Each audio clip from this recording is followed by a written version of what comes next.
Ladies and gentlemen, hello and welcome to the CSL playoffs. I'm Joe. I'm joined here today by Fear Dragon, and we're going to be kicking things off with a pretty good match between UConn and Michigan State here tonight. I know, Joe, I am super excited because this is the playoffs now. We are in it to win it at this point. All of these teams have earned their spot in these playoffs for the round of 16. And like you said, these are two really, really awesome teams that have had a pretty storied history, I would say, so far in this season of the CSL. And I'm really looking forward to seeing how they're both going to do. They both have their own kind of unique play styles and players that kind of dish out what they can. And I think we're already ready to get started with game number one. I really don't even want to wait around too long because I'm just excited about this series. Yeah, I'm excited to see it too. University of Connecticut, kind of near and dear to my heart. They're my hometown team in a sense. You know, I grew up from Connecticut originally, grew up rooting for those Huskies. So to see Huskies StarCraft come into this is, I would say, one of the top 4 teams in the tournament. I'm excited to see how these guys are going to perform, but at the same time, that underdog story of Michigan State up and coming with guys like Tambi, can they topple kind of the Husky juggernaut here?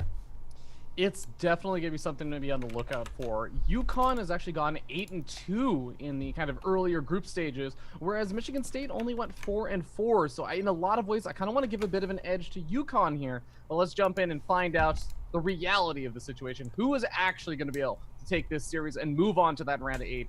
Let's jump in and introduce the players, Joe. Spawning here in the bottom right-hand corner, it is our pink Protoss player. Give it up for H-Jax. And spawning up in the top left, we have a red Terran player representing Michigan State. It's McSwag. Swagging his on way to the other side of the map with that early SCV. He is going for the gas, and he is going to throw down that barracks offensively in enemy territory. Well, kind of in between the neutral zone between the two players to see what he can bust out and see if he can actually throw H-Jax off a little bit here. Yeah, it looks like going for a pretty aggressive build here is McSwag. I gotta think that he might feel there's a bit of a difference of level of play between him and H-Jax, and that could be pushing him to do this just because H-Jax is one of those just really solid kind of mid to higher up Grandmaster level players, and McSwag I think is a guy who's just in Masters. Fear Dragon, I want to ask you, are you seeing any lag or freezing on your end? I'm just wondering. I am not. You're experiencing the one of the more recent, I would say in the past month or two, bugs for StarCraft. So, ladies and gentlemen, it's not like Joe is lagging or anything. It's not like his computer is not up to spec.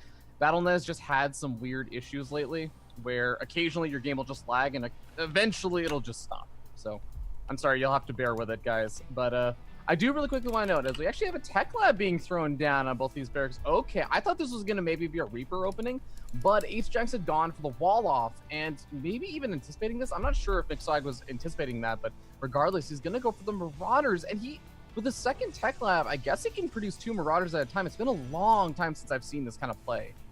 Yeah, I think the last time I saw it was like, I think Major did it against a Korean in like 2014 in Heart of the Swarm. Oh, is H-Jax going to find this out? Because this is so important. He took his opponent's second gas geyser because he was not sure what he was up against. But now he sees both barracks. He sees both tech labs. He's actually going to even stick around with the pro. But I think at this point, by seeing 2 tech labs, you can pretty much guarantee, yep, it's going to be the Marauders. And he sees that and should probably know that concussive shells is going to be all the way. Immediately, shield batteries coming down in the main base. Yeah, and now it does look like McSwag, he knows there's a clock on this a lot quicker than there should have been. He's going to be moving out here. H-Jax going to be trying to hold on with just this Stalker and the Zealot for now. That probe coming down realizes it can't add too much to the defense here. And this natural base may already be forfeit depending on how this next set of engagements go. Okay, Marauders making their way up to the main base. Concussive shells on that Stalker. Is the DPS high enough from the Marauder? Doesn't look like it. The SCVs going down. That Zealot getting so close to being taken out. But the Marauder DPS, remember, is not actually that high. So the Zealot with the shield batteries can survive for quite a bit of time. So can the Stalker, but they have to be careful not to walk outside the range of the shield batteries. Yeah, especially with that concussive shell. If they walk out of range of those shield batteries, things get dicey really quick here. Probe pull coming off the line to try to buffer for these stalkers here. Decent stutter step coming out of McSwag. These probes are getting absolutely on top of all these marauders, but they're going to get cleaned up that whole first wave, and now it's no army units left to the 4 marauders. Oh, wow, McSwag already upsetting in the first match, taking out H-Jacks. Probably one of the hard hitters, I would say, right now for UConn, and putting themselves up 1-0 versus the favorite team. Yeah, definitely the kind of way you want to open that. McSwag is not the ace of Michigan State either, and taking one off H-Jackson being one of the stronger players on UConn, that's a really, really nice move. That's going to put UConn in a tough position where now they're kind of trying to collect. How can they have Print F and Turkey Dano, their other 2 GM strong players, recover from dropping that map early on? Yeah, and Print F, I would say, probably the most notorious player on UConn, is not really going to be able to come out until game number 4, which means that he could potentially, him or H-Jacks could both, or Turkey Dano even, could come out in that game number 5. So they do have a lot of diversity in players that could come out in an ace match, but there is a chance now that, say, game number 2 goes in the way in favor of Michigan State, and then the 2v2, which is always a little bit of a toss-up, always a bit dynamic and who could win, could also go to Michigan State, and that would just be a 3-0 shutout. You wouldn't even see someone like Printf come out. This is a really dangerous spot right now for UConn. Yeah, so don't go anywhere, guys, because we're going to be right back with our next game here in the CSL playoffs with UConn versus Michigan State.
But she said, trust me,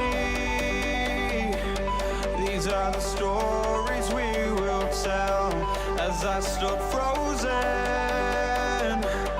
infinite, I almost fell. But I got a feeling and my heart starts beating, a sudden rush of feeling alive. This is freedom and I won't change, I won't phase out.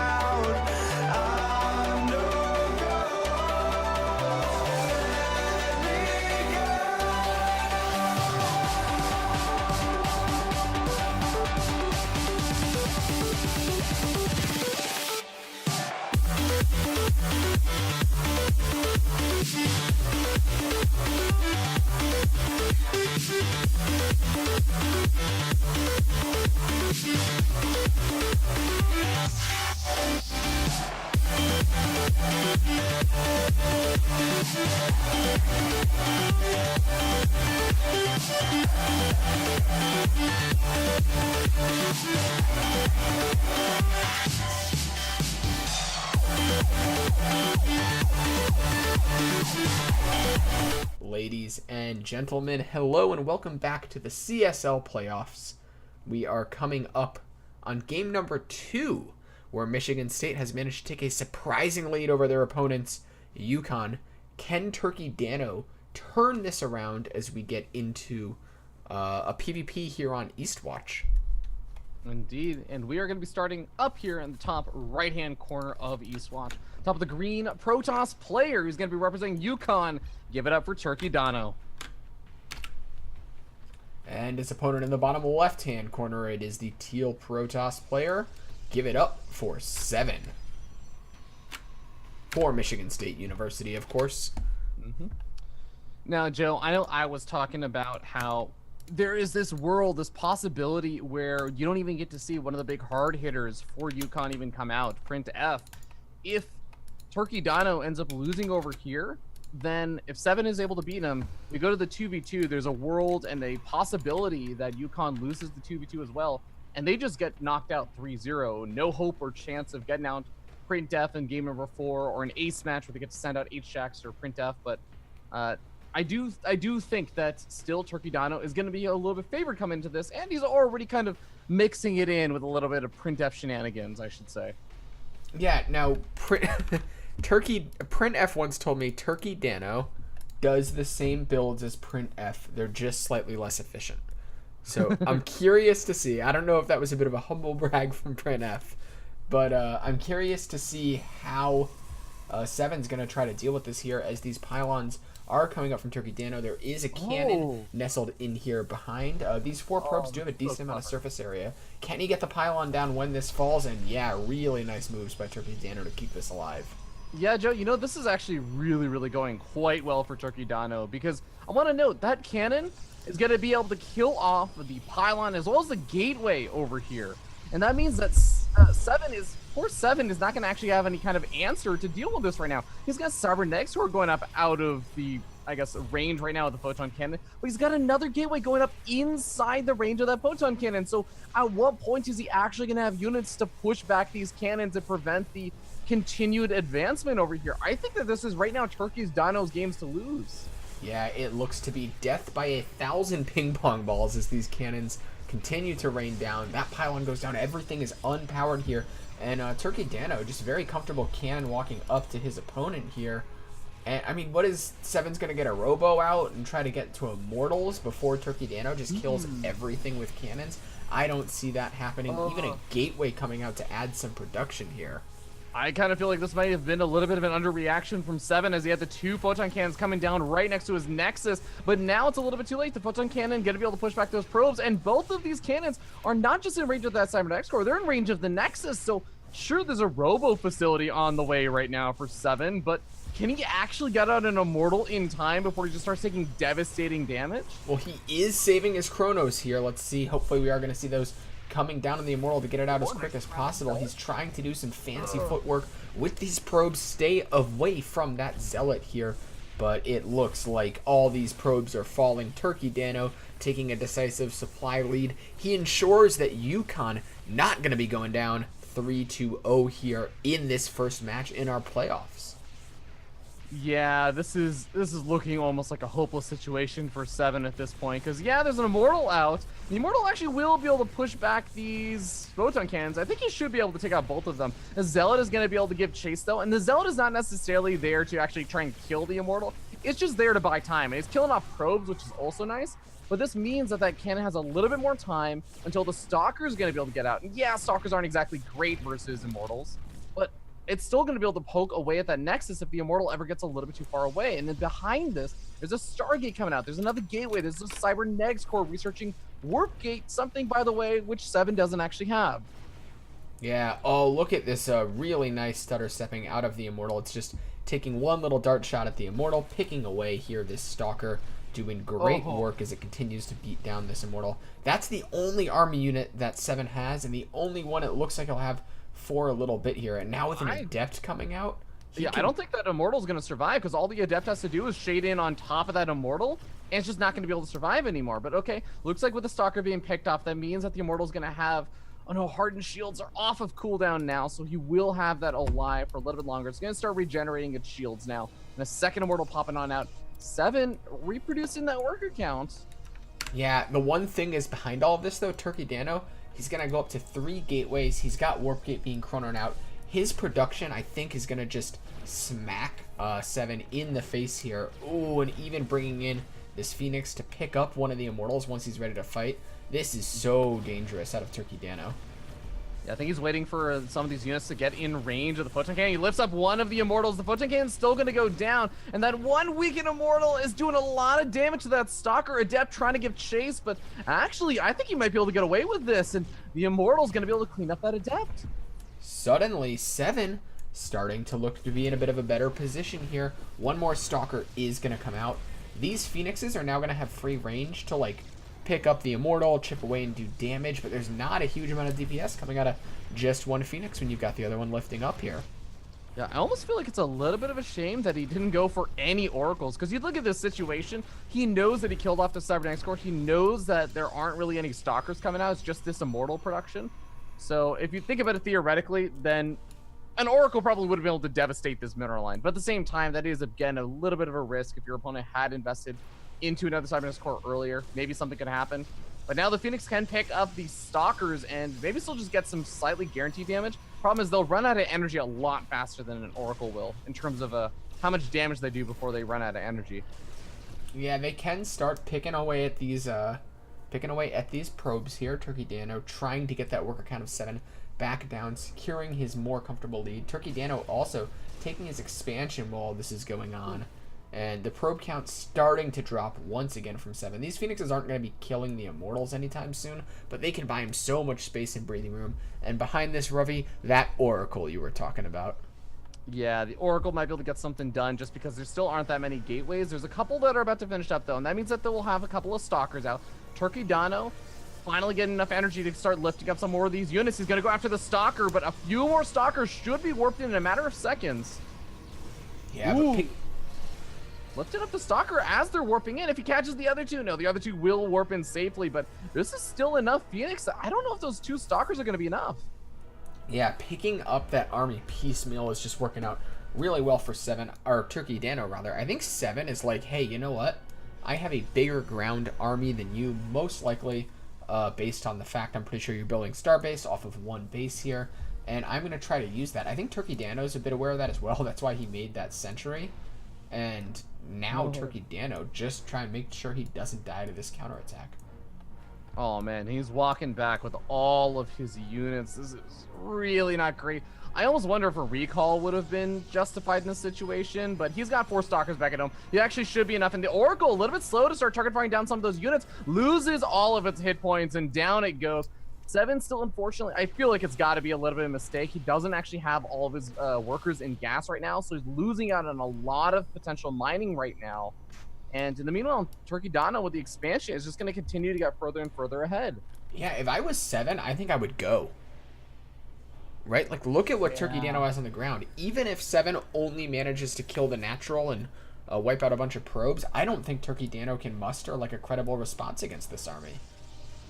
Yeah, it's a little bit difficult. I think that you're right at this point. I think this is probably his best opportunity. The High Templar, or the Templar Archives, I think is kind of nice because not only can you warp in High Templars that can't really get lifted by the Phoenix, you can also feedback them and prevent them from even having energy to lift up your Immortals. But it is really a bit of a question. Is he going to wait around until he can start warping some of those in?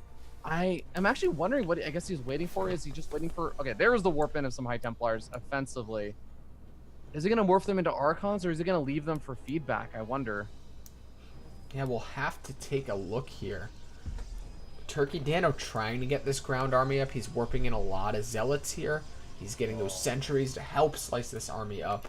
But with these Templars at the back, and he can even drop some feedbacks and then warp in Archons.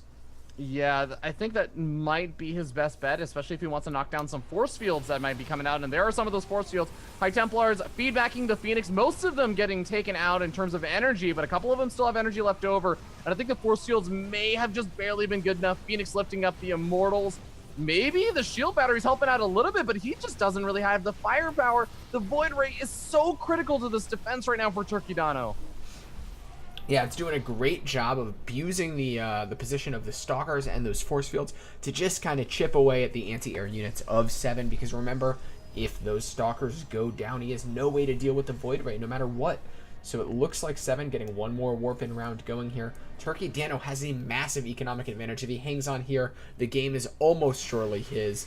There's a big stasis ward going off. That stasis trap catches so many of the Stalkers, though. That's going to buy an insane amount of time for Turkey Dano. It's going to buy enough time for not only a second Void Ray, but nearly a third Void Ray to come out. He's also getting additional damage done, taking out some of these sentries, but oh boy, is he going to be overcommitting? The stasis trap about to wear out, but no, he does pull back with these Void Rays just in the nick of time. Yeah, and now force fields do come down once again, trapping these Stalkers away from their teammates. And the wind starting to go out of 7 sails here. And this attack is just really running out of steam quickly. Yeah, the one thing I've got to commend 7 on is that he has done a great job of keeping those Immortals alive. But just losing so many of the Stalkers and the other firepower units has been rough, with a growing Void Ray count that has not really been dwindled. The longer that he waits, also, the more shield batteries are just going to continue to come down here for Turkey Dino. And those shield batteries make it even more difficult for the high health Void Rays to ever die to any of the Stalkers. Another stasis trap might have just sealed the deal here, and I think that Turkey Dano should be able to even up this series. Yeah, those lifts taking out the Immortals. No retreat, no surrender. It looks like 7 going down as Turkey Dano doubles the supply of his opponent here. 7's still trying. He might not recognize quite how behind he is, but I've got to think once this next wave of Stalkers gets cleaned out and he sees Turkey Dano on the map, he's got to know it's over. This is a painful loss, I imagine, just because of how 7 almost made it happen, but congrats to Turkey Dano.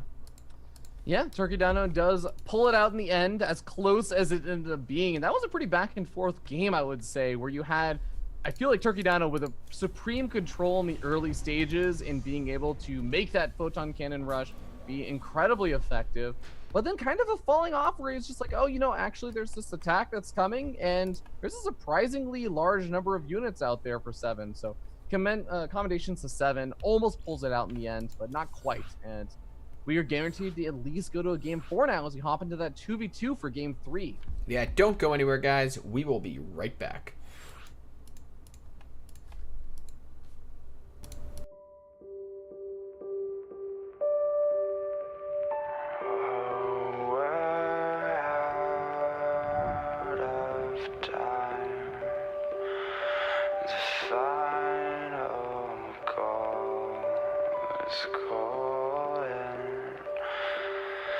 And the light falls like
but she said, trust me, these are the stories we will tell. As I stood frozen, infinite, I almost fell, but I got a feeling in my heart starts beating, a sudden rush of feeling alive. This is freedom and I won't change, I won't phase out. I'm no ghost, let me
Right from the start, we knew that this would never be now, baby. Be now, baby.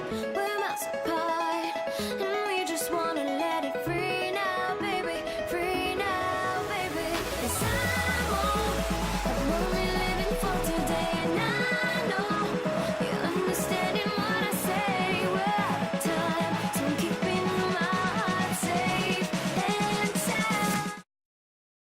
Ladies and gentlemen, hello and welcome back to the CSL playoffs. We are jumping straight into this game here with the 2v2 match spawning here in the top left-hand corner. The green Protoss player, Turkey Dano, and his teammate, Rookwood, playing for UConn University. And their opponents spawning down in the bottom side of the map. We have our teal Zerg player. It's Shadow Force. And he's going to be accompanied by his good old teammate, the blue Protoss player. It's 7. He'll be representing Michigan State. Now, Joe, I just want to note that Michigan State has actually sent out multiple different 2v2 teams in the past. I think they've mixed and matched and everything.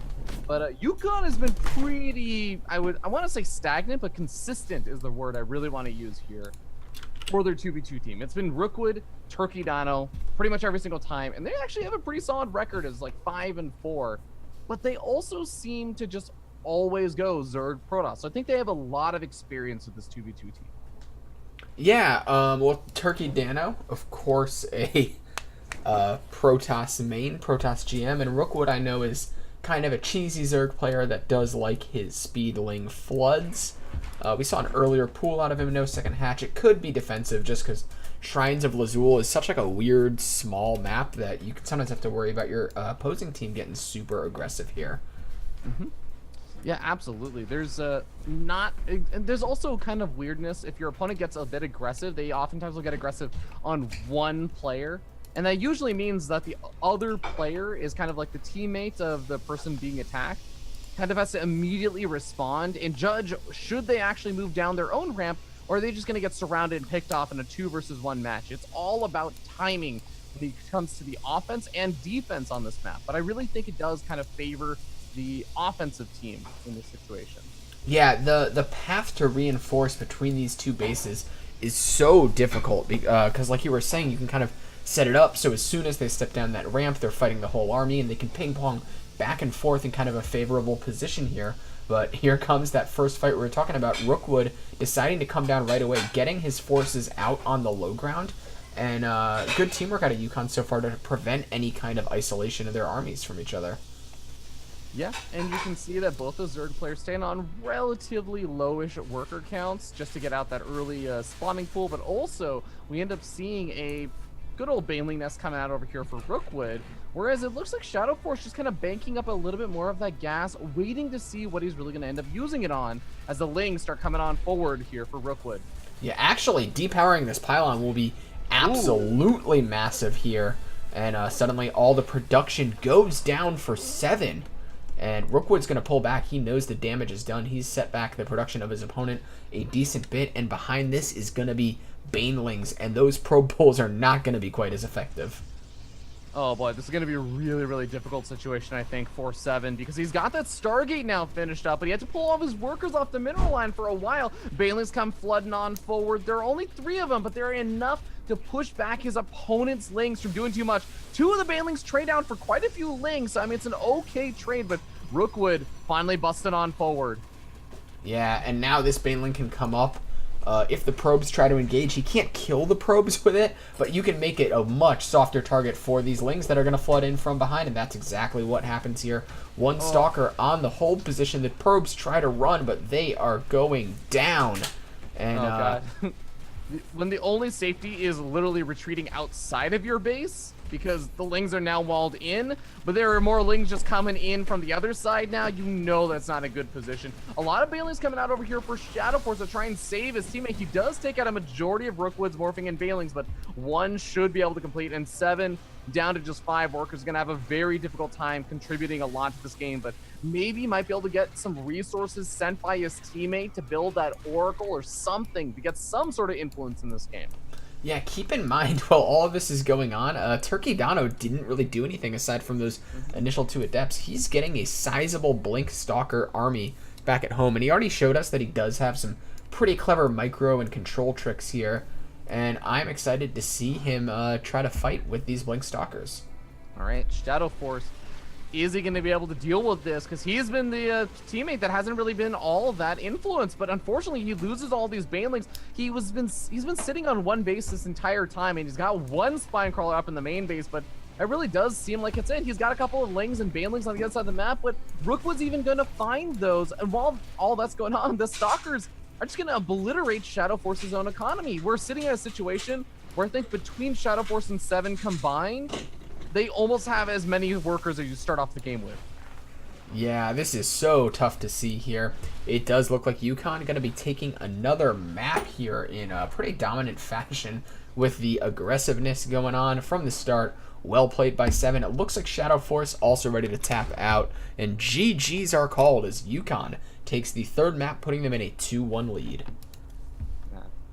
Really well done there, and I think Rookwood being able to accomplish so much in that 2v2. I mean, 2v2 you oftentimes think about as, you know, 2 armies with both teammates being involved, battling against each other. But Rookwood was really able to just control the pacing of that game so well with that Baneling aggression, where he was keeping both of his opponents busy while his teammate was able to macro up. I think that is really the kind of pace setter that allowed them to take the momentum of that game and turn it into a victory, now going up 2-1. Yeah, Turkey Dano's 4-gate came in there like a steamroller. So don't go anywhere, guys. We're going to be right back with the next game, and that is going to be Print F playing against his opponent, Tambi. Should be a fun one, and it's going to be match point, so we'll see if Michigan State can bring it back, or if UConn is going to be able to close it out here.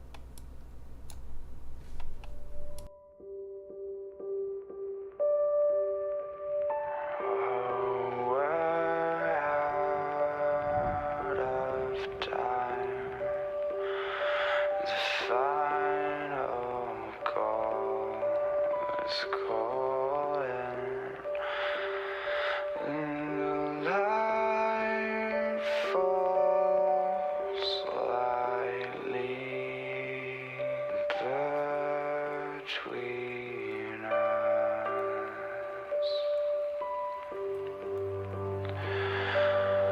before tomorrow comes.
but she said, trust me. These are the stories we will tell. As I stood frozen, infinite, I almost fell. But I got a feeling and my heart starts beating, a sudden rush of feeling alive. This is freedom and I won't change, I won't phase out. I know God, let me go.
Ladies and gentlemen, hello and welcome back to Match Point here in the CSL playoffs. We've got Tambi, a Zerg player from Michigan State University, going up against the infamous cannon rusher Print F, and this is going to be a fun game on Neon Violet Square.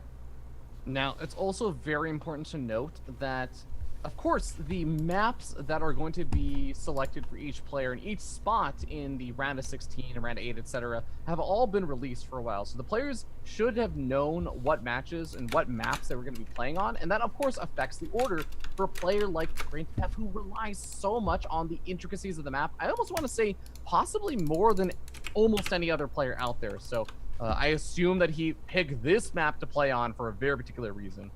Well, we'll find out very quickly, because spawning here in the top right-hand corner, playing for Scythe Esports and Michigan State University, it is Tambi. Going for that 12 pool, patented reaction against this guy down here in the bottom right. We have our blue Protoss player. Give it up for Printf from UConn, who has prided himself on the fact lately that he has an answer to the 12 pool, something that I think a few months ago he really just didn't have much of an answer to. It was, I think, a big struggle for him, but he feels like he has a really good answer. He knows that he gets metagamed. He knows that Tambi knows that he cannon rushes.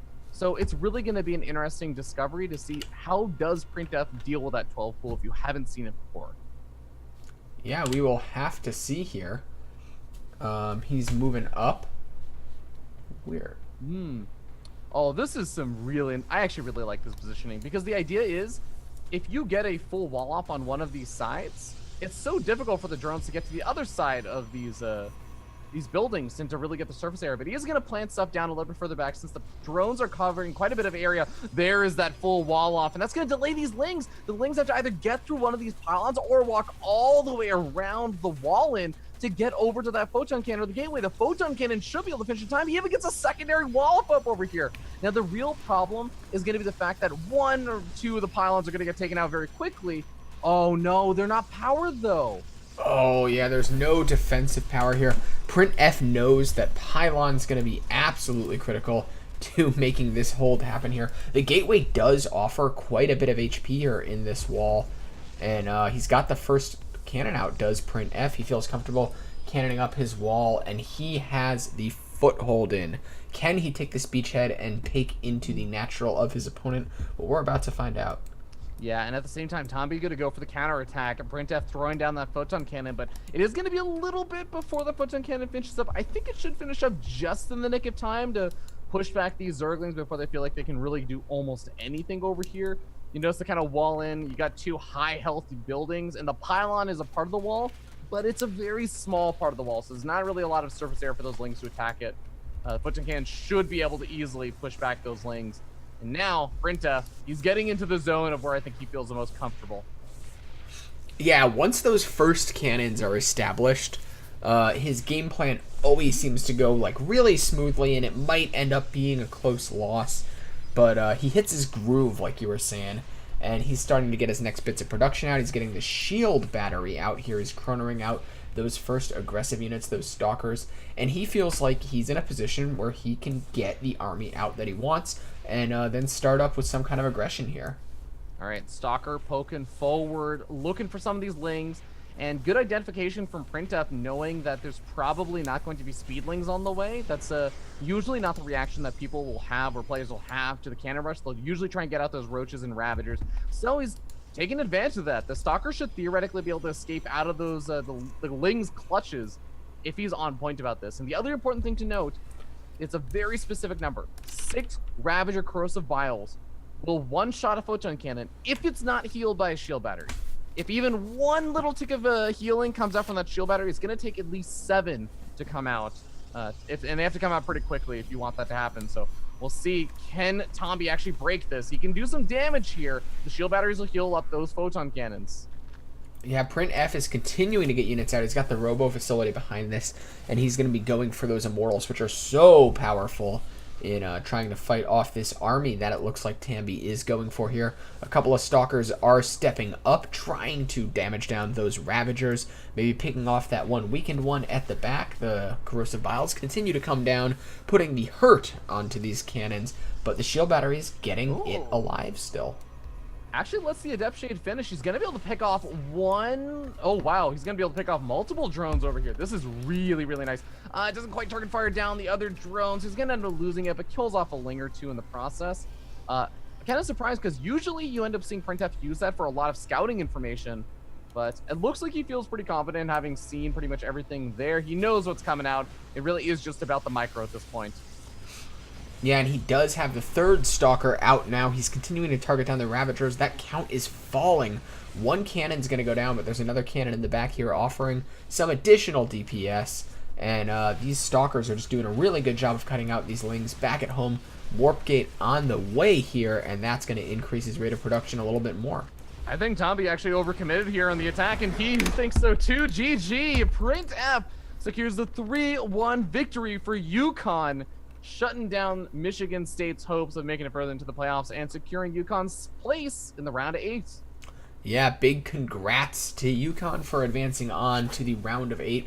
Well fought by Michigan State here, but 3 crazy Protoss players proved a little bit too much to handle, along with their Zerg teammate in those 2v2s. So once again, congratulations to them.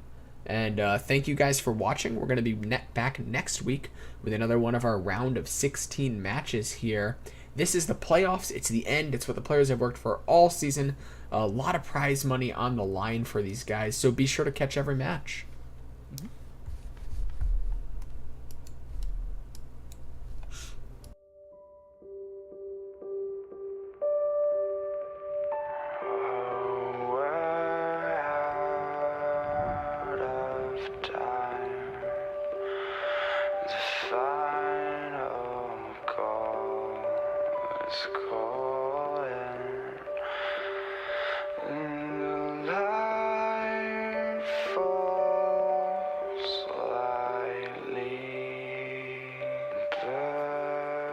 Between